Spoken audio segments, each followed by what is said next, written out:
berada di tepi jalan utama. Masjid ini terletak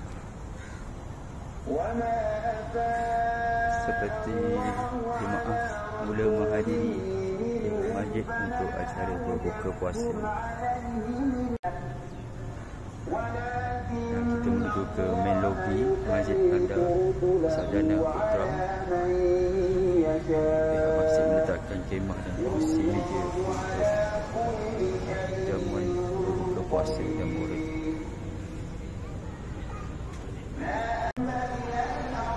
Sekitar suasana di ruang koridor di luar Dewan Salat Utama.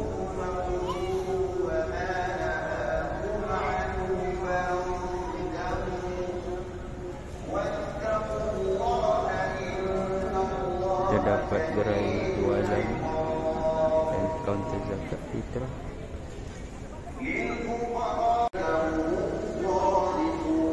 Sudah berbuka tersedia.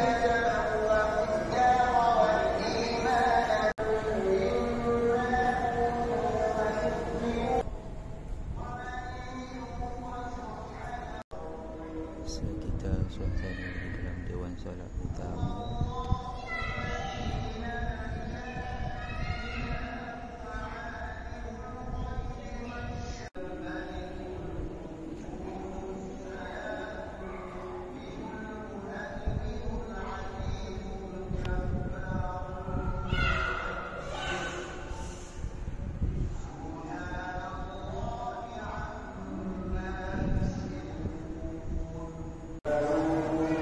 Antara fasiliti yang terdapat di masjid ini,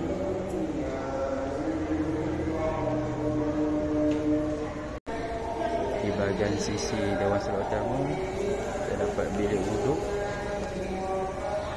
dan ada tangga untuk ke bahagian aras atas. Di setiap penjuru bahagian masjid terdapat kolah wuduk. Yang menariknya, kolah wuduk ni boleh mengambil wuduk secara manual dan terdapat bilik air dikeliling kolah. Praktikal 2 in 1. Keadaan air untuk wuduk, dan jika tak mampu manual boleh gunakan pilih. Sangat praktikal dan bagus. Diletakkan di bawah tempat berbumbung.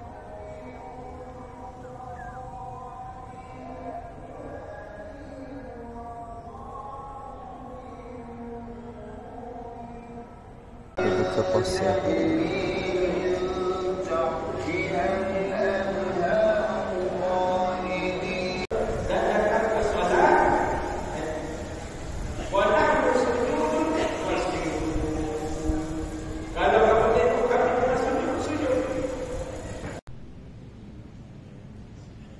Bismillahirrahmanirrahim.